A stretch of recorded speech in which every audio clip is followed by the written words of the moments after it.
We are here on another Federal Reserve Day. They talked about tariff, they talked about inflation, how the dual mandate may be challenged over the next coming meetings and months. I'm joined by my friend, business partner, and host of the Other People's Money podcast, Max Wiethe. Max, how you doing, man? I'm doing well. Always good to be here on Fed Day. Wasn't the most exciting Fed Day. They didn't change policy in any way. Obviously, when you don't have the summary of economic projections, the most look through you're going to get is from the press conference. So why don't we just skip ahead there? What did you think of the press conference today?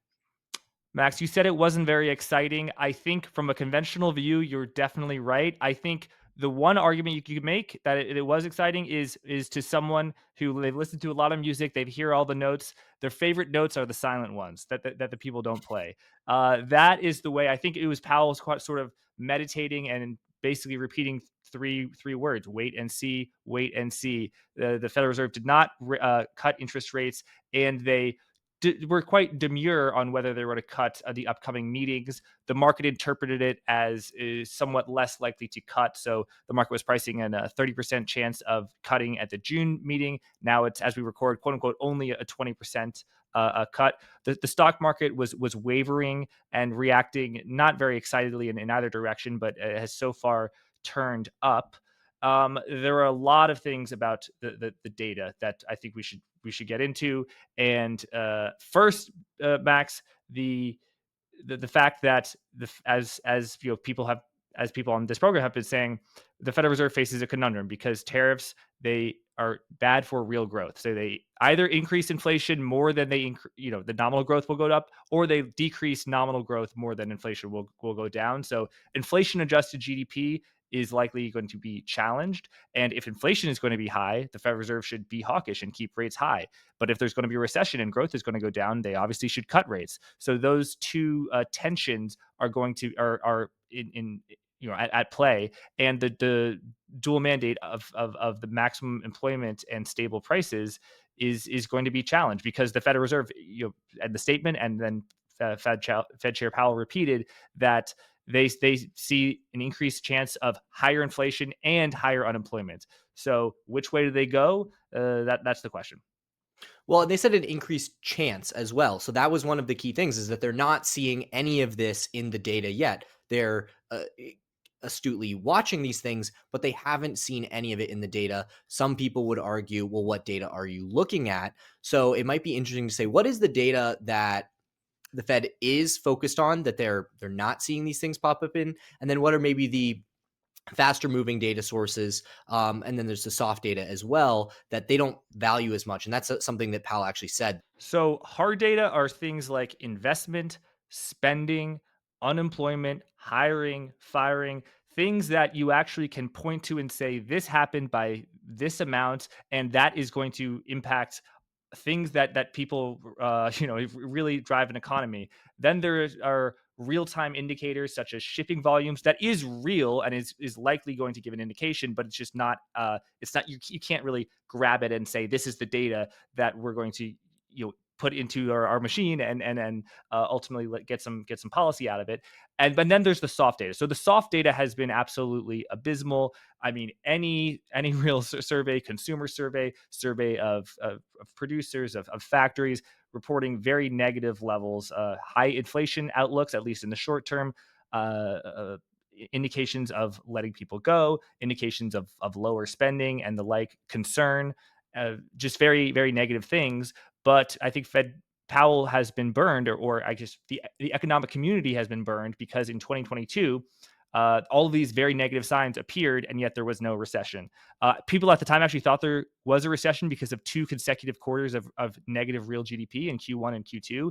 The Q2 negative print was actually revised away, and the Q1 print in 2022 was negative because of a huge surge of imports. And that is actually what happened in Q1 of this year. So that's a theme that we will return to. But the Federal Reserve doesn't have any real data that it not that it considers credible, but that is actually reflective, that it can rely on, that is going to go into GDP. And it has a lot of soft data that's very negative, but Fed Chair Powell was quite clear that he's not going to act on that, and the Fed is not going to act on that now. let's say you're a critic of the Fed and you believe that they're being too slow to act to the risk of tariffs, what are the other points of data that you might be pointing to say, how are you not looking at this? How are you not seeing this? I think most soft data is extremely negative, as I said, and also the shipping data, which is real. I mean, a lot of soft data I would characterize it as basically just asking people how they're feeling, which it feelings do matter and perceptions do matter. Obviously, cycles. That's why economic cycles, negative economic cycles, feed on themselves, and positive economic cycles feed on themselves. That's very important in economic psychology, but I think they are kind of surveys of psychology and intentions. Whereas real time data of okay, the head of the port of Los Angeles said that in the first week of May, shipping volumes are down over 30%. That matters. But okay, what about the second week of May? There's if you look at week by week data, there's a tremendous amount of volatility that could have happened anyway. Now, I don't think it is a coincidence. I think it is connected with the tariffs, and I've got some later anecdotes on trade and analogies of trade to 2020.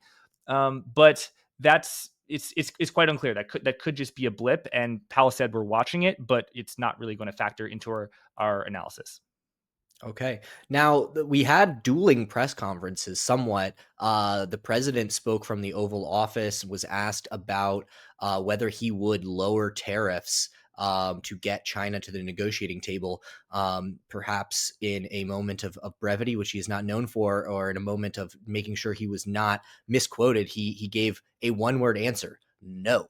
And the market actually sold off on that comment. It was kind of actually timed up perfectly with the release of the Fed report. So it's hard to tell, like, is it this statement from Trump that he's not going to lower tariffs, or is it just when the Fed decision goes out, you just get volatility. Sometimes it's up, sometimes it's down. It usually whipsaws around quite a bit before we take a direction for the day. Did you think there was any intentionality in having that press conference right at the same time? Was Trump trying to, as others have said, Trump Powell in taking control of the market narrative for the day? I think President Trump definitely would be pleased at trumping Powell. I think if you asked him, "Do you want to trump Powell?" he would probably say maybe or yes. I don't know if it was intentional, but I think once he was there, he was uh, happy happy to say that and state what he believes, which is that he does not plan on lowering tariffs in order to have a meeting. That he wants to do a deal, and the deal could involve lowering tariffs. And he has said that he will lower tariffs, but he's not going to preemptively lower tariffs. I will say that was at the swearing in of the ambassador to China, David Perdue, who, interestingly enough, actually in his private sector career before I believe he was a senator, he worked at several apparel companies in the mid 2000s, Reebok, and then a apparel, textile company, and then I think a pillow company. And have not done the supply chain analysis, but I would be shocked if in the mid 2000s, textiles and shoes and pillows had some presence in China. So maybe that could.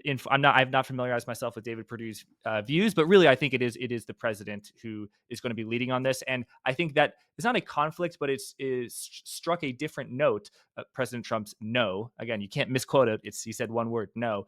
That struck a different note than Treasury Secretary Scott Bessent, who has announced plans that in Switzerland he may brush up with the China trade delegation and have some trade talks, not to reach a deal, but just to moderate some of the tension. So we continue to see somewhat different sounding notes from different parts of the White House. I don't think that they are pursuing different goals. I think they want what President Trump wants. But I think that there is a little bit of tension there for sure. Although certainly less tension than we saw a month ago. The other thing that he discussed was about who asked for the meeting in Geneva. And I think somebody said, China says you asked for the meeting, and Trump said, they better check their notes on that because they asked for it. Which, in the grand scheme of things, is not particularly important if the talks happen, but it does speak to the idea of who is negotiating from a place of strength or a place of weakness in this case. And we just had no change in policy here in the US. Last night we got a change in policy in China in a sort of stimulative measure. So perhaps China is the one asking for the deal, and that that the Trump administration does have a bit more strength than some critics might argue.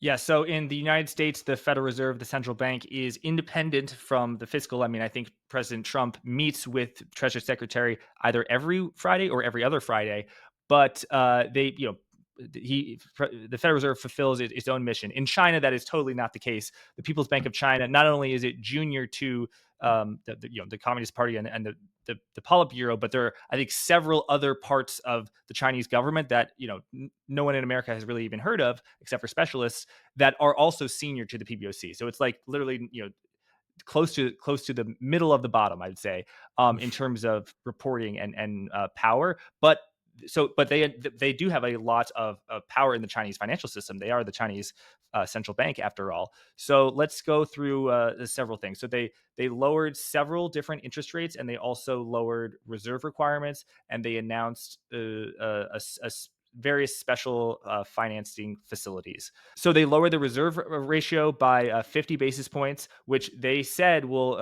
inject approximately 1 trillion yuan of long-term liquidity. They also lowered the deposit reserve ratio for auto finance companies and financial leasing companies from 5% to 0%. I think that those are just smaller banks like auto financial companies. So a reserve requirement of 0%, meaning you have to have zero reserves against loans, that does sound quite stimulative. I do think that the reserve requirement in China does matter somewhat. I know in the US it literally doesn't matter at all, because the constraint in the US for banks is a bank equity capital and risk weightings from regulation. So that's when President Trump and Secretary Besson say that they're going to deregulate the banking system. They're to the extent that they could lower capital requirements, if they could do that without having to fly to Switzerland, then that would be stimulative. But then they're lowering the policy interest rate, so that they're lowering interest rates to agricultural loans, mortgage loans, personal housing fund loans. They're going to lower that as well.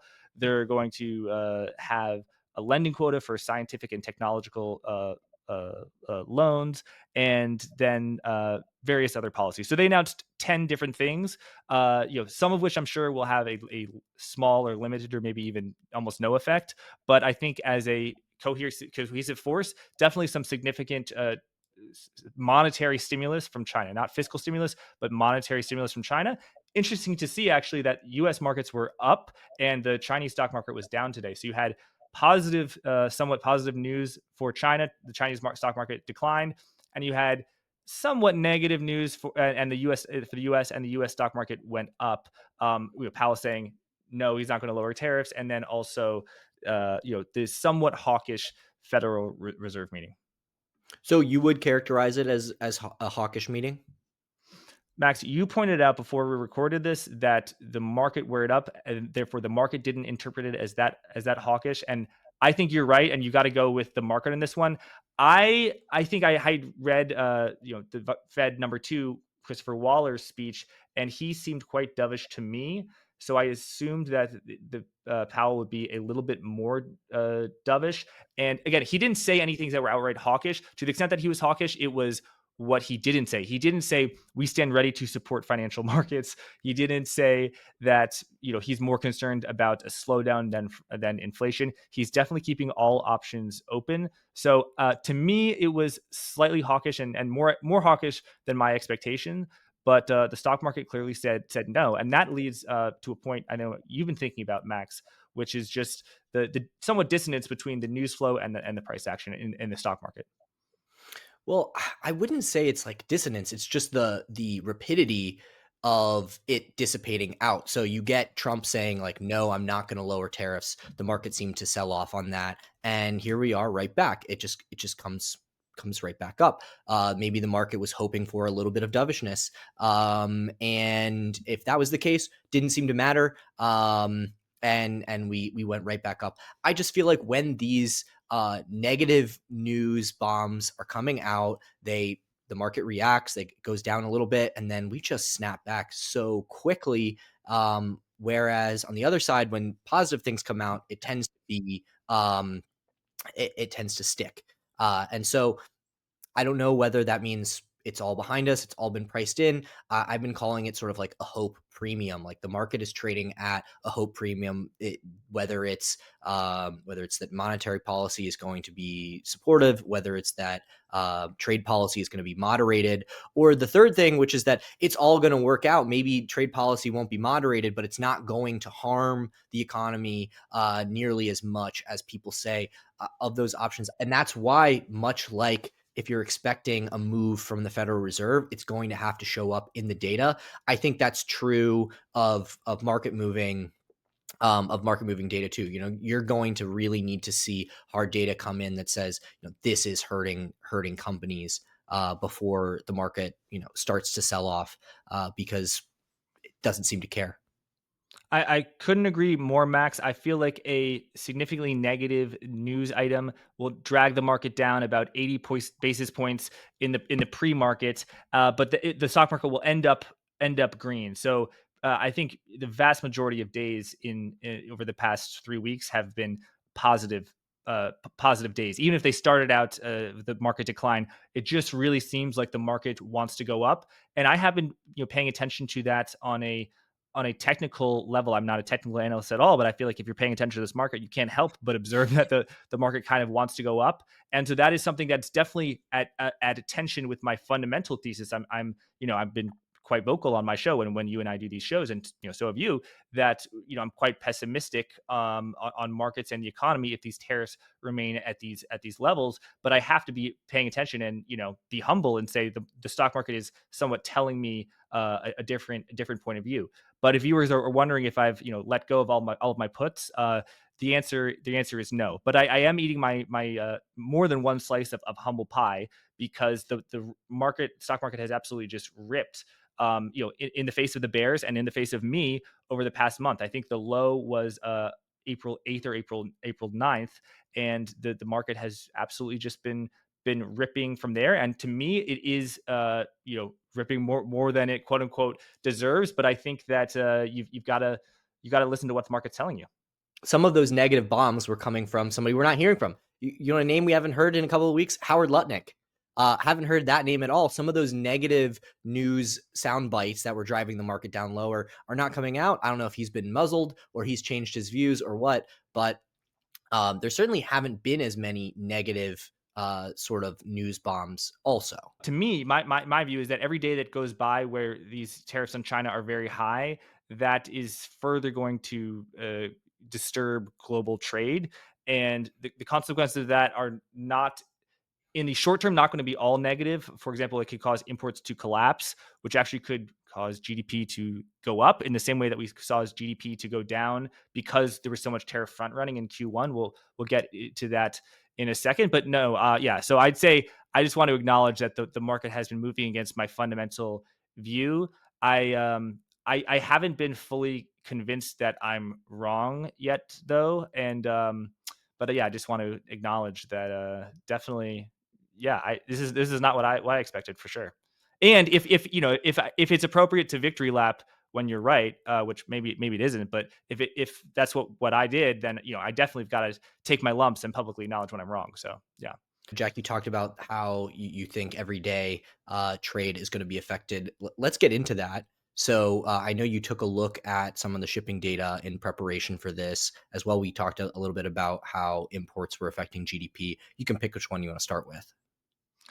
So I actually haven't been looking at hard shipping data so far. I think you'd have to be, a paying member of a expensive service to get current data. There's quotes. I mean, CNN is quoting the head of the port of Los Angeles, who said that shipping volumes are down over 30% for the first week of May. But I don't have access to that data to be quite honest. What I do have access to is the data of 2020, and I was just going over that data, in some detail, to be honest, last night. And I think that a fundamental narrative that was in my mind, I actually no longer have. I had believed, and I had heard from investors who are famous and better investors that I'll ever be, that their base case and my base case was that the this was kind of going to be a mirror image of COVID, of trade is going to collapse and go down quite significantly, and but actually, Max, I looked at the data, and trade volumes between Asia and the United States really rebounded extremely quickly. So for example, like I think I had the sense that in 2020 there was a huge collapse in 2020 in global trade, and it didn't recover until 2021, and then it went up. But even by the second quarter, it was rip roaring. I guess still somewhat down year over year, but in Q3 it was the trajectory was clear, and you were into bigger and better trade, or not better. That's a judgmental word, but more significant trade than ever in Q3. And in Q3, domestically the economy was still quite weak. But in terms of global trade, the goods trade you had, I just reviewed the data. It's quite significant. The customs U.S. Customs Department actually has some data. I was just looking at that, like every month from China to the U.S., Japan to the U.S., and South Korea to the U.S., Vietnam to the U.S. And by Q3, it was clearly on quite a clear trajectory. And I was looking at some shipping companies, and there was even earlier signs. So, for example, Madsen, one of the few companies that's headquartered in Hawaii. The other one is Bank of Hawaii, but Madsen, it's a shipping company headquartered out of Hawaii. They do Guam, they do Alaska, obviously they do Hawaii, and they do China to the port of Los Angeles, China to the west coast of the U.S. And in their Q1 China flows, China container volumes were actually somewhat down, but the second quarter of 2020, their volumes were up 68% year over year. So I think there already was a tremendous amount of shipping from China to the United States. People were at home, and they were just ordering a lot of stuff on Amazon. That is not going to happen now. I mean, I I don't know what's going to happen with tariffs. They could stay at 145%. They could go to zero. They could go to 65, 30%, 245%. I've got no idea. But here's what I do know, that if the tariffs remain this high or even close to this high, that you're not going to have a frenetic spending in the United States of buying stuff from China, and shipping volumes are going to go to the moon like they did in Q2, and then 2020, and then later in 2021. So I think this is a fundamentally different story than COVID, and I think that COVID kind of cured itself as the economy rebounded and there was a reopening. But I think with this, artificially imposed, tariff level, the only thing that's going to cause that to rebound is a severe reduction in tariffs. Now, I guess you could say that the lockdowns were mandated, and caused, and that is true. But I think those lockdowns. And actually, sorry, no, but even in Q2 with those lockdowns, people were still ordering a bunch of stuff from home. Part of that, Jack, might have to do with the stimulus that came. We all got a check in the mail. And as well, the market recovered. So you've got the top 10% whose spending is driven by the wealth effect. So they recovered very, very quickly. And then you had the bottom half who were driven by, the increased unemployment and the other stimulus. Now, I don't have any timeline on this or how realistic any of it is, but you do have the Trump tax cuts, which could be seen as a similar thing. So, this is their numbers. Obviously, they want to make this policy seem as good as they possibly can. But, 8 days ago, the White House said that the Trump tax cuts that they're looking to do, real wages will go up as much as $3,300 a year, and take-home pay for medium-income households will increase by as much as $5,000 per year. That would be even more than, not unemployment maybe for some people who are unemployed, but if you just take the direct stimulus from COVID and you say that went into spending, that would be even more. So, it still has to pass. Those numbers still have to be accurate. But there could be some stimulus that comes from that helps to, buffer the effect of higher prices from tariffs. I think that's true. Then yeah, I'm not going to argue. I mean, tax cuts are stimulative to the economy, but I think there's a difference between a tax cut and sending people money, and sending people thousands of dollars who some of whom still have a job and they can't go out. It's illegal basically to go out to the store and buy things.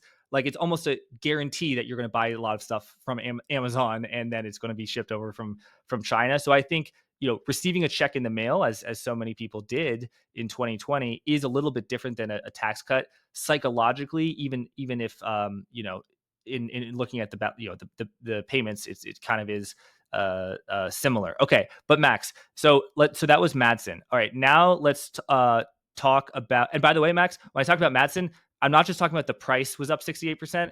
Volumes were up, tonnage was up 68%. Okay, so now let's look at the company. The ticker is EXPD, as expeditors out of Washington. They now let's go back to the present day. Just a few days ago, they had an earnings call, and here's the guidance. We were seeing subsequent to March 31st, 2025. So they're not talking about the first quarter, after that, basically after Liberation Day, too. We were seeing early signs that China to US ocean volumes are declining significantly, while some of those volumes are shifting to other lanes as customers look to mitigate their exposure to China specific tariffs. It's too early to know what the overall decline in volumes might be. Madsen, which I referenced earlier, also in their call said, looking forward, lowering our 2025 outlook due to significant uncertainty regarding tariffs and global trade, regulatory measures, and the trajectory of the U.S. economy and other geopolitical factors. So shipping companies are definitely lowering guidance and warning of a very sharp decline in global trade. But again, I would put that in so soft data. Like, that's just a CEO saying things. It's different than I've got the data in hand and in Excel, and I can send that to the Fed chairman, and that actually has happened. Like, for all we know, the fear from these shipping CEOs might not happen. Like, I think it probably will if tariffs stay this high, but it might not happen. I know you took a look at Visa credit card data. The consumer. How strong is the consumer right now? Yeah, so Powell referenced that the consumer is still spending. I haven't looked at any like hardcore macro data. I don't think a lot of it is out yet. But I like when companies reveal data that actually is earlier than the macro data that's reported by the government. So Visa, in their earnings report, they talked about the first quarter, so January 1st to March 31st, but they also gave a little window into the spending from April 1st to April 21st, which obviously includes the post Liberation Day, spending, which was on April 2nd. And actually, the spending over that period was up 8% on credit cards and debit cards within the U.S. relative to April 1st to April 21st of the previous year. So there's two wrinkles. So that would indicate that the consumer is strong. No one cares. There's two wrinkles. Number one, I think a lot of it could be front running of people, reading on the news that these tariffs you're going to pay so much more, and then they say, okay, I'm going to buy a car today. I'm going to buy this, lamp today. I've been meaning to get another iPhone. Boom, let's get it right now.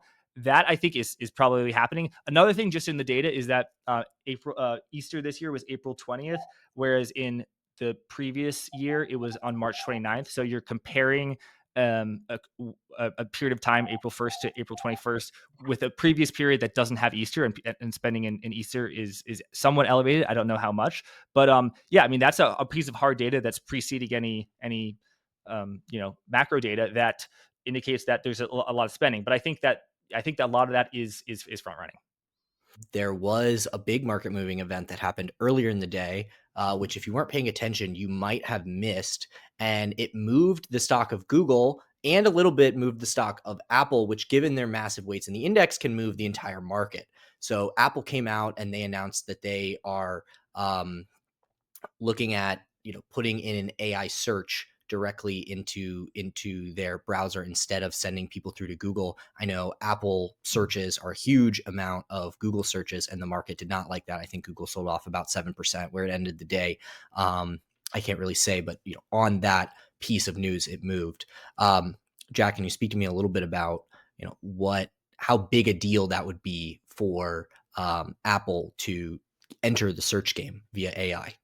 I am an investor in Google, for full disclosure, so not a great day for that. But I'm not terribly concerned. I think in that article from Bloomberg, Google said that, excuse me, the person from Apple said that they still thought Google would be, among the big browsers. It just wouldn't be the default browser that they're paying for. But no real view of fundamental analysis, just of reading that one article. Just to give people the data, though, From about 10:30 to 11:15, the S&P, which was up, at 10:30, declined about 56 basis points, so half of percent. And so not big deal, but I saw that on my screen. And I said, what did President Trump say? What news was there out of China? Because there's things happening all the time. And then it took me, a few minutes to realize that nothing macro had happened. It just was this thing. But just to give folks the numbers, I think that Google, which it has GOOG and GOOGL, combined, those are 3.64% of the S&P, and it declined roughly 7% from that period. So I'd say uh, that that's roughly a 24 basis point, that's attributable to a 24 basis point decline in the S&P is from Google, and then 16 basis points of that decline in the 56 basis point decline can you attribute to Apple, because Apple is 6.27% of the S&P and it had a roughly 2.5% decline. So I'm a podcaster, not I don't have access to all this data, and I just did it in a few minutes. So that data, I can assure you, is imprecise and wrong, but it is roughly accurate. And someone actually messaged me that you have to factor into account the other 498 stocks in the S&P, that how they impact move. There's correlation impacts, but basically the point that I made in the tweet and that I'm saying now, I think is true, which is you had a move in the S&P that was primarily driven by this non-macro news item that affected these two stocks, which just happened to be a huge percentage of the S&P. Yeah, and it's just rare to have that. So when people talk about like how impactful these large stocks can be in the index, it's just so rare to have them moving idiosyncratically. I mean, even sometimes on earnings, they'll move together. So for it to be a non-earnings event being the idiosyncratic thing, and for it to not really spill over too much into other large cap tech names, just sort of a rare event. So fun thing to look like, a solar eclipse almost. You go out, you look at it, you study it, you go, oh, that was fun, and then you move on. But Jack, I guess, look, it feels kind of like the tone of our conversation matches the tone of Powell's conversation, in that I don't think we've really changed too much of our views, but we do have to wait and see. We do have to wait and see. Max, how are those HYG puts? How are they looking to you right now? I know you sold all of them and at Oh quite yeah. quite a good timing, but are you looking to re-enter that trade? Because this high yield ETF, I'm looking, it's basically where it was pre-Liberation Day, and so is the stock market. Yeah, I'm not doing that. I've actually been buying more stuff. You and I have both kind of been on like an insurance kick.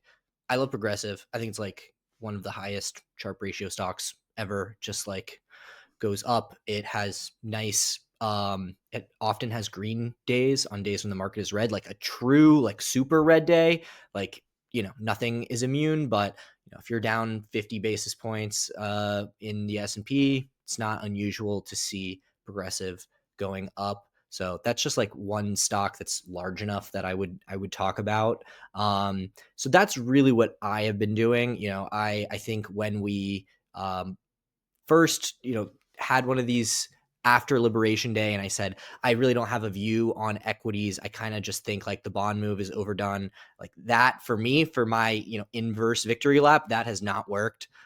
So, I took some pain there. But overall, like just having traded the Liberation Day well enough, like it made the year essentially for my portfolio. So I'm in the like don't do anything stupid phase of just had a very good year and wait for your pitch. And I'm not a professional investor. Professional investors who have the mandate to stay invested, they're not getting paid fees if they're sitting in cash. Their investors don't want to see them sitting in cash.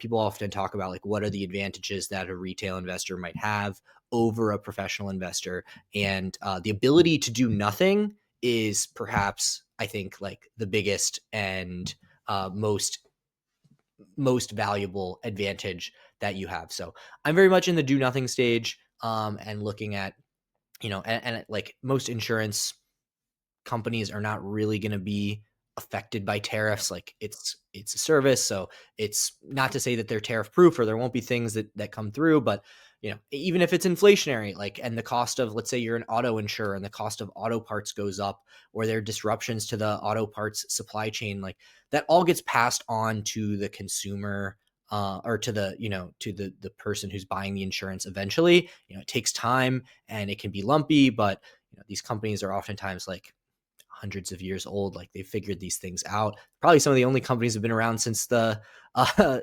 since some of the first tariffs that we had. So I don't necessarily have a view on HYG or like any particular place that I would be looking to hedge exposure, but I'm definitely not somebody who's like piling back into like the market leaders, like the Palantirs, Nvidia's, AppLovin, Bitcoin. I mean, Bitcoin has been very strong, but I'm not chasing that. I'm looking for names that I think could do well through chop, because I'm also not calling for like a big Mhm. second leg down. I just think there's a lot of uncertainty. There's going to be a lot of different headlines that come out. I think you're going to get trade deals that materialize that underwhelm. Like it is a deal, and on its face, like they'll be able to put out the headline that like a deal has been reached with China, but like do we really think that they're going to give up all of the things that we want from them right away? And that tariffs are going to go to 10% on China or something like that? Like, I don't think so. So I think, I'm looking for stuff that I can stay invested and have some exposure, but not necessarily be um, taking a strong view on the market. What about you? Well, almost all of my short positioning is via puts or, as you know, in early April, late March, in like calls on the VIX, and those are the type of things when they work, the position gets bigger, and when it doesn't work, the position gets smaller. Unlike if you're actually outright short, when it doesn't work and you're wrong, it gets bigger, and when you're right, it gets smaller and smaller. So those puts have obviously been declining in value. Like you, I did have some nice monetization of those hedges in I think the Monday and Tuesday after Liberation Day, before the Wednesday, biggest one of the biggest move ever. But I definitely owned some puts that had been marginally buying some more puts, but just as they've been declining in value. Yeah, I've also been buying some stocks which currently to me appear like they will be unaffected by tariffs. But while you were talking again, and I should have 100% be listening to you while you're listening, but I couldn't help the thought appear in my mind of I'm going to say, oh well, actually the stocks that I own, they're not going to be affected by tariffs at all. But then I realized that's extremely radically overconfident thing to say, because if tariffs happen and cause a recession, oh yeah, this stock that just because it's not selling shoes from China, it could still be affected in a drastic way, and many things are affected. So Max, based on what you're saying, I think I am more bearish than you. Very much aware that the market just goes up Monday, Tuesday, Wednesday, Thursday, Friday, and that is a sign of a bull market. That is not a sign of a bear market. But I need to see more evidence of trade deals before I get you know less bearish. But I'll also say I am a buyer of stocks, and with the Berkshire Hathaway meeting, that kind of has reinvigorated in something that I've been feeling for like over the past few weeks, which is just own very high quality companies. And you have know way more about the insurance business than I, as well as people close to you, like way more. But so I'm just on an insurance kick literally over the past 3 or 4 days.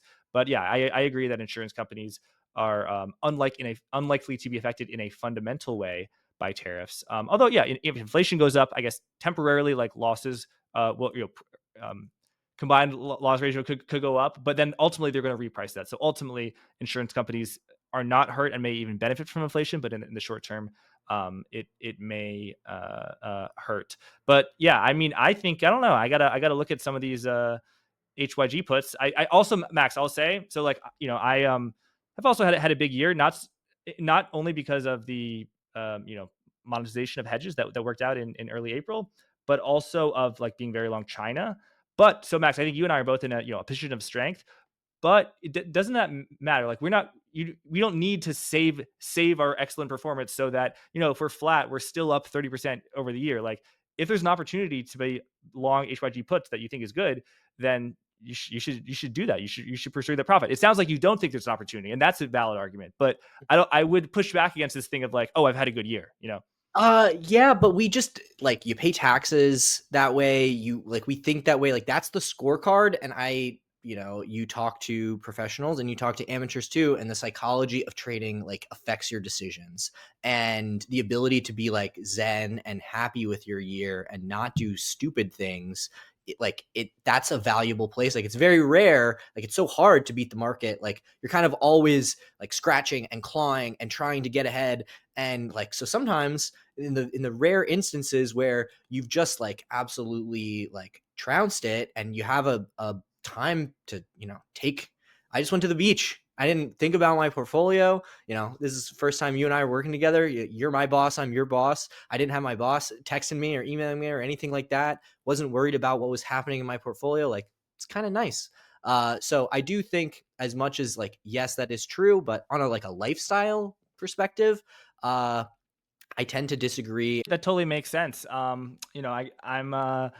think I've been pretty deep in the market and following the news flow, and like you don't to not have an edge on people, but if you're following the news flow constantly, like you don't have to be smart. You're just constantly following it, so you'll know when something happens, and then most people will get a ping about it 20 minutes later or even several hours later, and you will be a first responder. Now, obviously, I don't think that that's a big edge in the age of algorithms or stuff. But I think as someone's on Twitter and stuff, it is I haven't been paying attention to the markets quite closely, and it is exhausting. So I do hear you on the lifestyle point. I don't own any HYG puts now, but it could be interesting. And also just talk about positioning. Like I I was very long China. I actually and I was an owner of Alibaba, actually Alibaba calls. Those that worked out well. I happened to sell at a good time, but actually I like also own other China stuff. So I was like, shoot, I'm so long China. I've got a hedge. So actually, there was a time where I was short Alibaba. Over April, and I lost money on that, but that's fine. But yeah, I think overall, like I do think you have to have a long term perspective. And that is how to compound capital.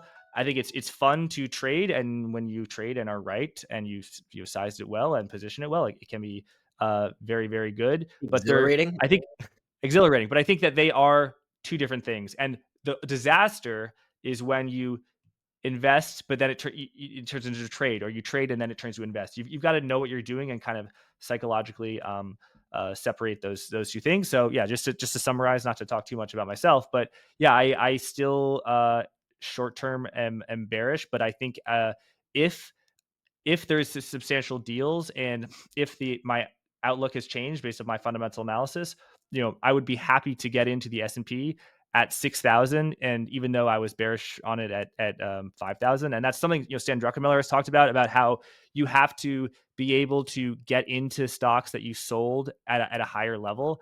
And I think that is actually something that I definitely was not able to do for like many years, not many years, but a few years. And I think I do it now. And also, if you're not able to do that, there's literally no value other than psychological in being able to get out.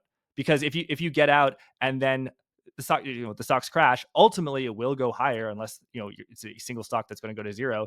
And then if you can't get it back in, it has no value. So I think if you're not able to get back in at a higher value, or get back in at all, that's why I think it's bad to try and time markets, even if you're right.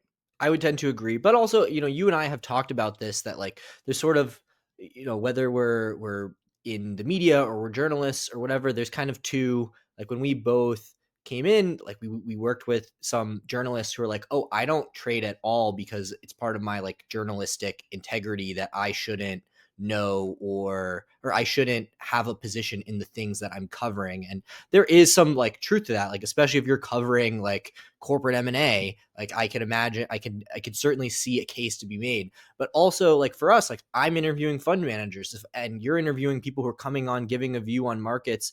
Like, is it right if you're a journalist and you've never seen $2,000 evaporate into dust like in a second because a piece of news comes out and your option, and then you bring on some guy who's going to talk about a trade and he's like, yeah, I like these like weekly calls or whatever. And if you're a journalist and you've never felt that, you've never seen that happen to yourself, then how can you like have a legitimate conversation with that person about whether that is the right move, or who it's right for? And so I do think that, specifically for us, because of the topics that we cover and that we talk about, like I almost feel obligated to do some degree of trading to have some skin in the game and talk about this, because if we're gonna bring on traders and our audience are going to be trading and we don't have any frame of reference for what we're talking about, I don't think it's really I don't think that is fair. I completely agree. I think that there are some things you should know. For example, if you say on January 1st this stock sucks, and then 3 years later the stock is lower where it is, you could say I was right, but that doesn't mean it you could make money from it. Like I have several examples of stocks that I've shorted or bought puts on where they like most of them are lower 2 or 3 years later, but it's not easy to make money. I mean, if you're short, if it's a crappy stock, odds are people know it's a crappy stock and everyone wants to borrow it and short it. So the borrow fee is high. And then if it's also a crappy stock, it's probably very volatile. So the puts are very expensive. So yeah, I've definitely burged a lot of put premia on buying on puts on companies that my fundamental view was right. I just didn't trade it wrong. And also I've had a fundamental view that was wrong, but I traded it well or just got lucky. And the latter is definitely more likely. So I think you do have to have that understanding. You don't have to have it, but it makes it for a better interview. And I think some guests, some our audience members, do respond to that based on what I've seen in the comments. So I feel fortunate that we have a great audience who appreciates what you just said, Max. So what else is coming up for the audience on Monetary Matters? Max, we've got a lot of content that is really, really good. So people, if you're watching this and you haven't subscribed to the YouTube channel, number one, what are you doing? I mean, that's you got to do it. And by the way, leave a rating and review on Apple Podcasts and Spotify. Really helps the show. Okay, now we got that out of the way. I was serious, by the way. That is really good content. Tons of China content. I talked to a scholar of the Chinese economy, an economist, George Magnus. I think he used to be the chief economist for the UBS. That should be coming out quite quickly, Max. So people should stay tuned to that. I also talked to Ken Rogoff, a Harvard professor known for his views on debt, but so many different topics. And he was the former chief economist for the IMF.